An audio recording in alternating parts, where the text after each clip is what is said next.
Good morning, student. Myself Pratuman, your physics teacher for class 9 and 10 in Modern International School, Hiswa.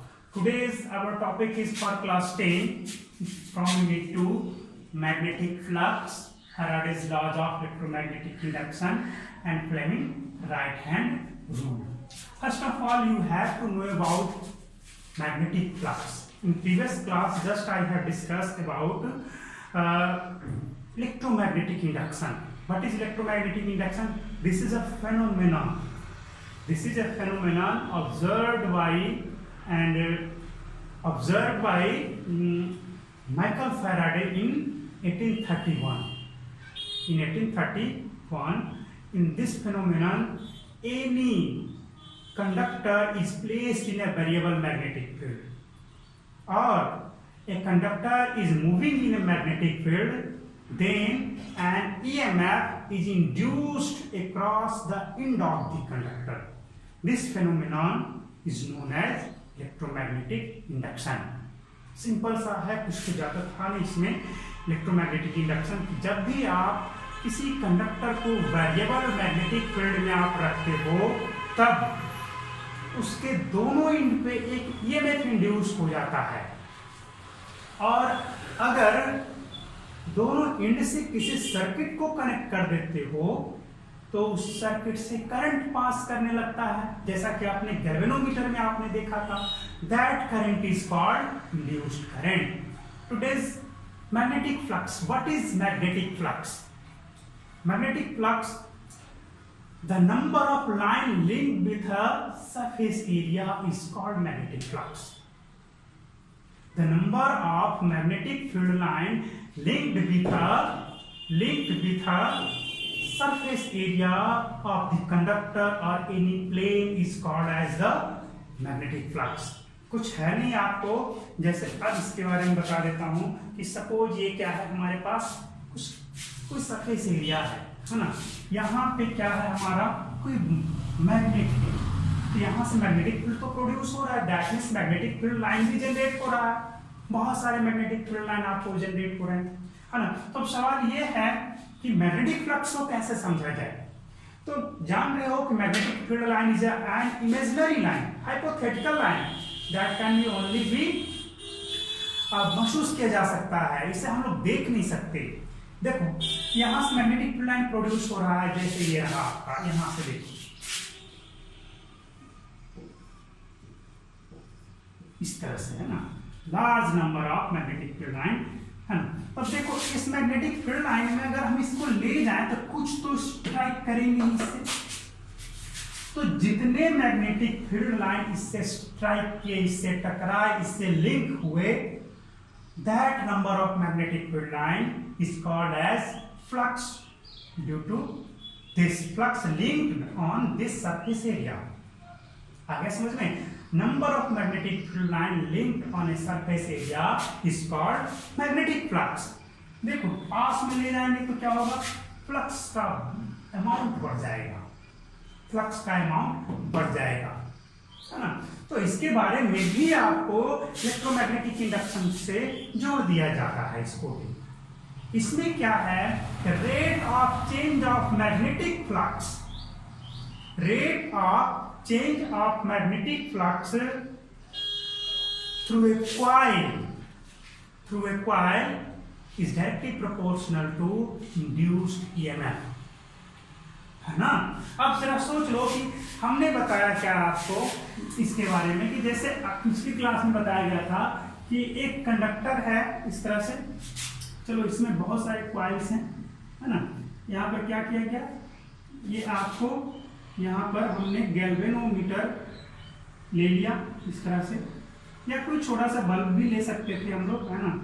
क्या है कि यहाँ से magnet north pole को या बार मैग्नेट को आप यहाँ से मूव कराओगे तो चेंज तो होगा ही मैग्नेटिक फ्लक्स, लेकिन rate of change of magnetic flux ये क्या करता है, अगर बहुत ज्यादा तेजी से लाओगे, rate of change of magnetic flux क्या है, that means change in flux in unit time, change in flux in unit time, है ना. अगर बहुत तेजी से लाओगे तो इसमें जो ईएमएफ इंड्यूस होगा वो ज्यादा होगा.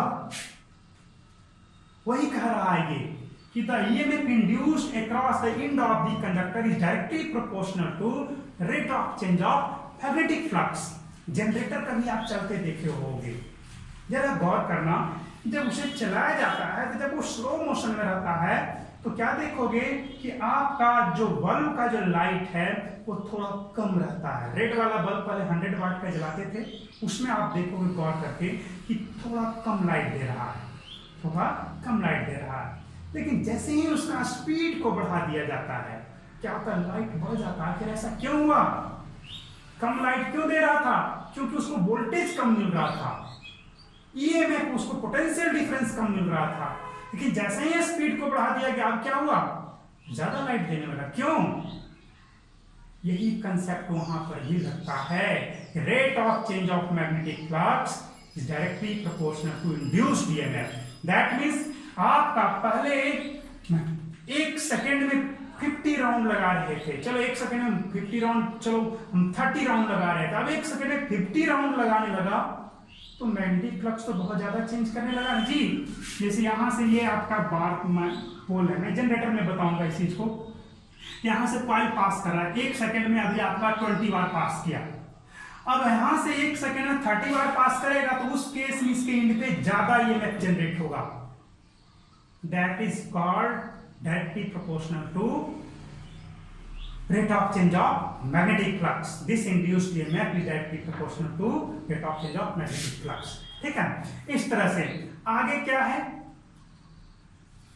सेकेंड टॉपिक ही है, यही है Faraday's laws of electromagnetic induction. मैंने उससे भी साथ साथ डिस्कस कर दिया है ना, चलो इसको एक बार फिर से डिस्कस कर लें। Faraday's laws of electromagnetic induction, this law says that when there is a change in magnetic flux in the coil, an electric current is induced, or there is an induced EMF or potential difference across the end of the conductor. So this induced EMF or potential difference is as long as there is a change in magnetic flux linked with the coil.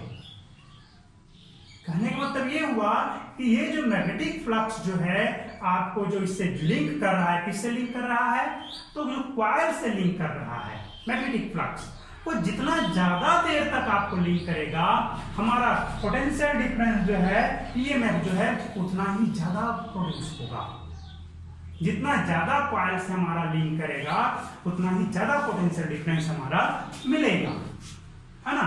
ये है second law state that in magnetic field the magnitude of induced EMF is directly proportional to the magnitude of EMF or potential difference is directly proportional to rate of change of magnetic flux.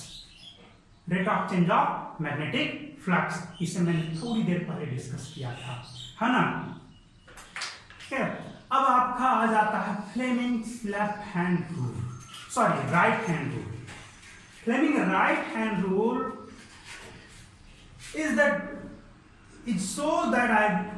Fleming right hand rule show the direction of induced current in a conductor, है ना। चलो इसके बारे में भी जान ले। According to Fleming's right hand rule, if you stretch your forefinger, middle finger and thumb of your right hand mutually perpendicular to each other, जैसे आप इसमें करते थे उसी तरह से राइट हैंड वाले को भी म्यूचुअली परपेंडिकुलर आपको स्ट्रेच करना है। If in this case if thumb is the direction of movement of conductor, thumb is the direction of movement of conductor and forefinger is the direction of magnetic field, then middle finger show the direction of induced current. Middle finger show the direction of induced current. Simple है। उसमें क्या था, left hand rule में क्या था आपका, ये last में आता था कि thumb show the direction of force acting on the conductor, है ना। बट इसमें आपका लास्ट में ये आएगा, इसमें लास्ट में आपको मिडिल फिंगर आएगा। राइट हैंड रूल से that if your forefinger is in the direction of magnetic field, thumb indicate the direction of movement of the conductor, जिस डायरेक्शन में मूव कर रहा, then middle finger shows the direction of current produced in the conductor।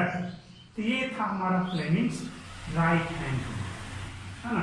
आगे और भी कुछ discuss करेंगे, है ना।